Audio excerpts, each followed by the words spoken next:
अस्सलाम वालेकुम एवरीवन। आज की वीडियो में हम बात करेंगे एक इम्पॉर्टेंट टॉपिक पर और वो ये है कि कैंसर से लोग क्यों मरते हैं। ठीक है, वीडियो के शुरू में मैं आपको बताऊंगा कि कैंसर होता कैसे, इसके टाइप्स क्या होते हैं, ये जिस्म के अंदर स्प्रेड कैसे होता है, और फिर मैं आपको बताऊंगा कि इससे लोग कैसे मरते हैं। तो चलो स्टार्ट लेते हैं।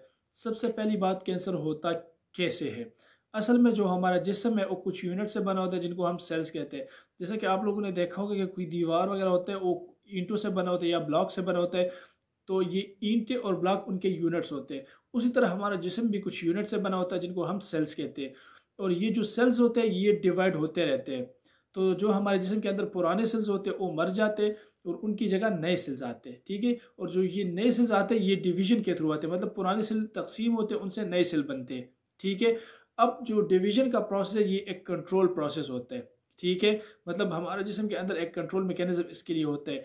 अब अगर ये प्रोसेस कंट्रोल से बाहर हो जाए और सेल अपनी मनमानी करने लगे और अपनी मर्जी से तकसीम होने लगे तो जारी बात है फिर ज़रूरत से ज़्यादा सेल बनेंगे। और जब ज़रूरत से ज़्यादा सेल बनेंगे तो एक मास बनाएंगे जिसको हम ट्यूमर कहते हैं और इसी से कैंसर बन जाता है। तो ये हमारे पास कैंसर बनने का मैकेनिज्म हो गया। ठीक है, तो फिर जो कैंसर होता है वो हमारे पास दो किस्म का होता है। एक वो होता है जो जिस्म के अंदर स्प्रेड होता हो, मतलब एक जगह कैंसर हो जाए वो वहाँ से दूसरी जगह भी जा सकता हो, तो उसी को हम मैलिग्नेंट कैंसर कहते हैं। और जो कैंसर जिस जगह हो जाए उसी जगह पर रहे, मतलब वहाँ से स्प्रेड ना हो सकता हो, तो फिर उसको हम बेनाइन कैंसर कहते हैं। ठीक है, लेमन की लैंग्वेज में बेनाइन कैंसर को लोग नर कैंसर भी कहते हैं और जो मैलिग्नेंट कैंसर है उसको मादा कैंसर भी कहते हैं। तो ये हमारे पास इसके दो टाइप्स हो गए। अच्छा, अब सवाल ये कि ये लोगों को मारते कैसे है। असल में ये तब लोगों को मारते हैं जब ये जिस्म के अंदर स्प्रेड हो जाए। ठीक है, स्पेशली अगर ये अपनी पहली जगह से किसी ऐसे वाइटल और इम्पोर्टेंट आर्गन में चला जाए जो ज़िंदगी के लिए ज़रूरी हो, जैसा कि हमारा डाइजेस्टिव सिस्टम है। अगर कैंसर किसी और हिस्से से डाइजेस्टिव सिस्टम के अंदर चला जाए तो ये हमारे डाइजेस्टिव सिस्टम को इम्पेयर कर सकता है, मतलब डाइजेशन के अमल को मुतासर कर सकता है। और स्पेशली जब ये अंदर जाता है और इंटेस्टाइन को ब्लॉक कर देता है तो फिर जाहिर बात है उधर से कुछ पास नहीं हो सकेगा, तो इंटेस्टाइन बर्स्ट भी कर सकते हैं और पट भी सकता है। ठीक है, जिसकी वजह से बंदा मर सकता है। तो एक तो ये इस तरह से बंदे को मार सकते हैं। अब अगर ये रिस्पिरेटरी सिस्टम के अंदर चला जाए तो जाहिर बात है लंग्स का काम हमारे पास ये है कि वो ऑक्सीजन हवा से लेकर ब्लड के अंदर शामिल कर देते हैं और ब्लड से कार्बन डाइऑक्साइड लेकर उसको हवा के थ्रू बाहर निकाल देता है। ये इसका नॉर्मल फंक्शन है।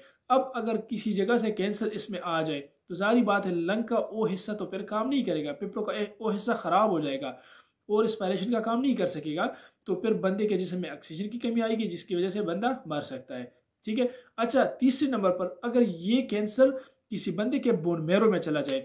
बोन मैरो असल में जो हड्डियां होती है उनके अंदर एक गोदा होता है जिसको हम बोन मैरो कहते हैं। उसका काम होता है बॉडी के अंदर जो खून के सेल्स होते हैं, ब्लड सेल्स जिसको हम कहते हैं, जैसे रेड ब्लड सेल्स हो गई, वाइट ब्लड सेल्स हो गई या प्लेटलेट्स हो गई। तो बोन मैरो का काम होता है उन सेल्स को बनाना।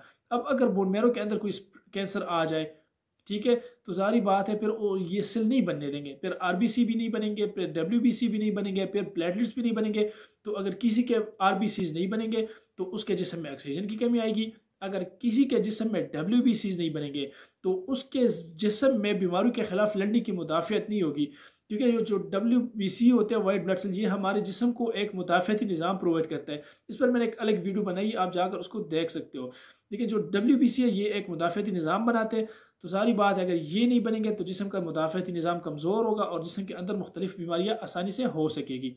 ठीक है, अच्छा अब अगर प्लेटलेट्स कम बनेंगे तो प्लेटलेट्स का काम ये होता है कि जब भी जिस्म के किसी हिस्से से खून बह रहा हो तो प्लेटलेट्स आके उस बहने के अमल को रोक देते हैं, मतलब ब्लीडिंग को रोक देते हैं।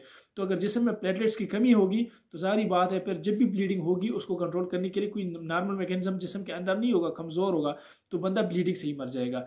ठीक है, तो ये तो एक मैकेनिज्म हो गया कि जब कैंसर किसी ऐसे इंपॉर्टेंट आर्गन में चला जाए जो हमारे रहने के लिए और हमारे जिंदा रहने के लिए इंपॉर्टेंट हो तो फिर उस बंदे को मार देता है। इसका जो दूसरा मैकेनिज्म हो वो है केकेक्सिया। केकेक्सिया असल में उसमें ये होता है कि सारा जिस्म कमज़ोर हो जाता है। ठीक है, कैंसर के जो सेल्स होते हैं कुछ टॉक्सिन को रिलीज करते हैं जो जाके हंगर सेंटर को इनहिबिट कर देता है। तो अगर हंगर सेंटर इनहिबिट हो जाता है तो फिर बंदी को भूख नहीं लगेगी, और जब भूख नहीं लगेगी तो बंदा खाना नहीं खाएगा, उसके जिस्म में एनर्जी नहीं आएगी और एनर्जी की कमी की वजह से बंदा मर जाएगा। फिर एक तो ये मैकेनिज्म इसका हो गया। जो दूसरा है वो ये है कि जो कैंसर सेल्स होते हैं ये तो खुद जल्दी जल्दी डिवाइड होते हैं, तो जितनी भी एनर्जी जिस्म के अंदर आती है ये खुद उसको इस्तेमाल कर देते हैं, और जो जिस्म के बाकी नॉर्मल सेल्स होते हैं उनके लिए कुछ नहीं छोड़ता। तो इसी तरह से भी ये बंदे को मार देता है, ठीक है।